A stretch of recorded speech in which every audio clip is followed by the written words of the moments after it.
Halo nakama, selamat datang di channel Anime OP.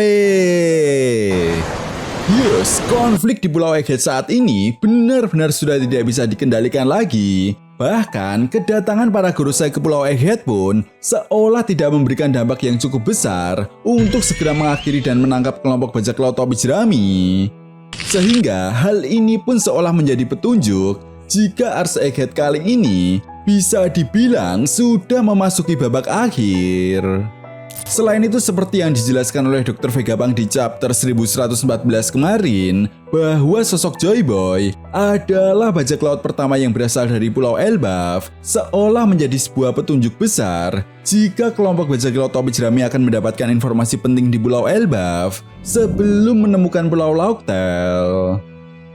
Apalagi seperti yang kita tahu juga ya bosku, sosok Jaguar di Seoul juga berada di Pulau Elbaf. Artinya tidak menutup kemungkinan Jaguar di Seoul akan menjadi kunci penting untuk menemukan Road Poneglyph terakhir. Nah, masalahnya saat ini adalah apakah pemerintah dunia akan diam begitu saja jika nantinya kelompok bajak laut topi jerami berhasil meloloskan diri dari Pulau Egghead? Jelas jawabannya tidak ya bosku. Pemerintah dunia akan memulai konflik baru, atau setidaknya akan ada konflik lainnya yang akan didapatkan oleh kelompok bajak laut topi jerami di Pulau Elbaf. Mengingat peta perebutan harta karun One Piece saat ini sudah semakin mengkerucut. Lalu yang menjadi sebuah pertanyaan besarnya sekarang adalah konflik seperti apa yang akan didapatkan oleh kelompok bajak laut topi jerami di Pulau Elbaf? Bukankah Pulau Elbaf adalah wilayah kekuasaan Yonko Akagami no Seng yang memang memiliki hubungan yang sangat baik dengan kelompok bajak laut topi jerami? Nah, tentunya ini sangat menarik untuk kita bahas bersama. Oke, tapi sebelum masuk ke pembahasannya, jangan lupa like video ini ya bosku, sebagai dukungan kalian semua untuk channel ini ke depannya. Nah, jika sudah, terima kasih banyak dan mari kita mulai.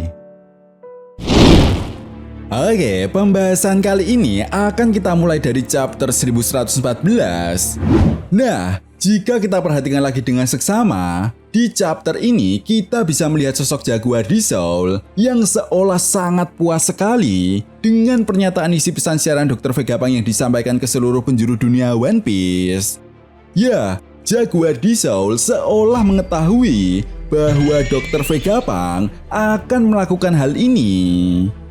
Perlu diingat juga ya bosku, secara tidak langsung Dr. Vegapunk berhasil menciptakan teknologi-teknologi yang ada di Pulau Egghead pun berkat bantuan Jaguar di Seoul.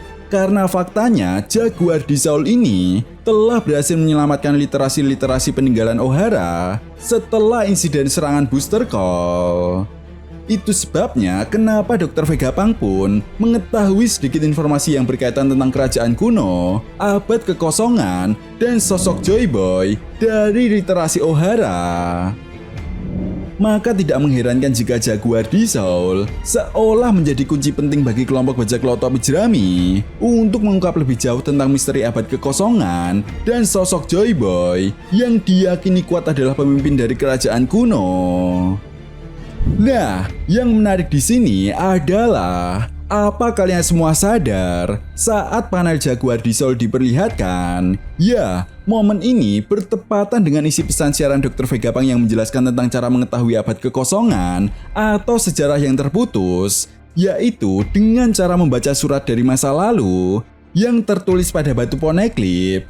Ya, panel diperlihatkannya Jaguar di Seoul dan pesan siaran Dr. Vegapunk tentang Poneglyph seolah menjadi sebuah petunjuk bahwa Jaguar di Seoul ini mengetahui betul di mana lokasi Road Poneglyph terakhir.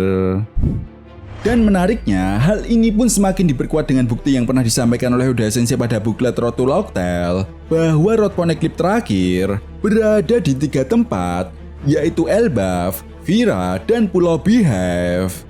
Jelas hal ini menjadi sebuah kesempatan emas bagi kelompok bajak laut topi jerami. Apalagi Jaguar di Seoul memiliki hubungan yang cukup baik dengan Nico Robin, sehingga Jaguar di Seoul akan mempercayakan Road Poneglyph terakhir tersebut kepada kelompok bajak laut topi jerami.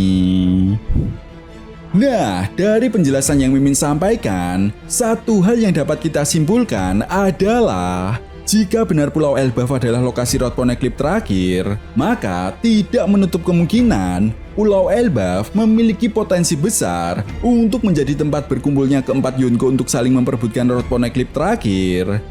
Maka dari itu, jika kita mengaca pada peta perebutan harta karun One Piece saat ini, kelompok bajak laut topi jerami dan kelompok bajak laut Kurohige memiliki 3 salinan Road Poneglyph yang sama. Sedangkan kelompok bajak laut rambut merah baru mendapatkan 2 salinan Road Poneglyph saja yang mereka dapatkan dari kelompok bajak laut Kid, yaitu Road Poneglyph yang ada di negeri Wano dan Poneglyph milik Big Mom.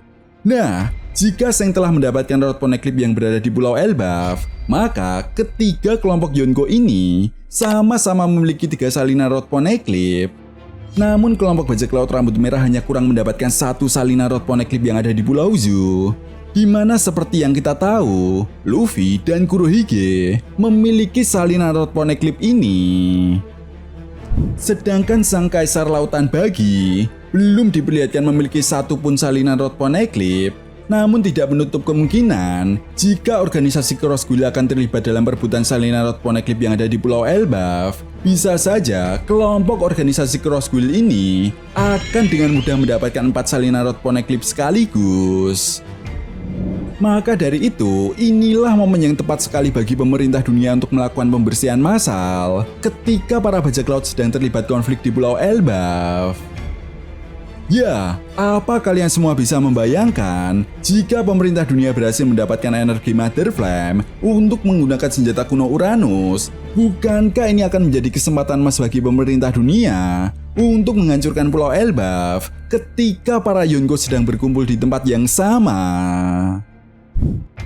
Di sisi lain, kita juga masih belum mengetahui pasti apa sebenarnya tujuan dari sang kaisar lautan Akagami no Seng untuk mendapatkan harta karun One Piece setelah lengsernya Yonko Kaido dan Big Mom dari tahta Yonko. Apakah mungkin hal ini ada kaitannya dengan pertemuannya dengan para Gorosei? Maka dari itu, sebagai karakter yang memiliki 2 sisi mata pisau, bisa saja Seng ini berada di kubu pemerintah dunia dan juga berada di kubu para bajak laut.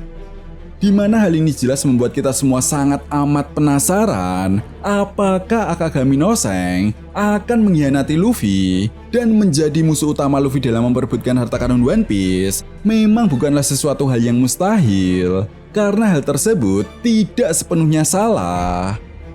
Perlu diingat ya bosku, pada manga One Piece chapter 801, mantan Shichibukai yaitu Doflamingo pernah mengatakan siapa yang akan saling berhadapan dan siapa yang akan saling berkhianat.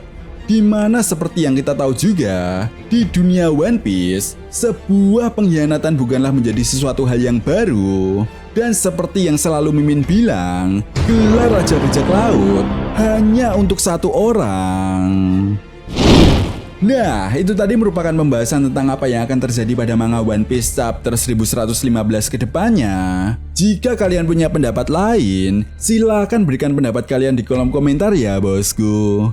Oke, sampai di sini dulu pembahasan kita kali ini, and see you next time.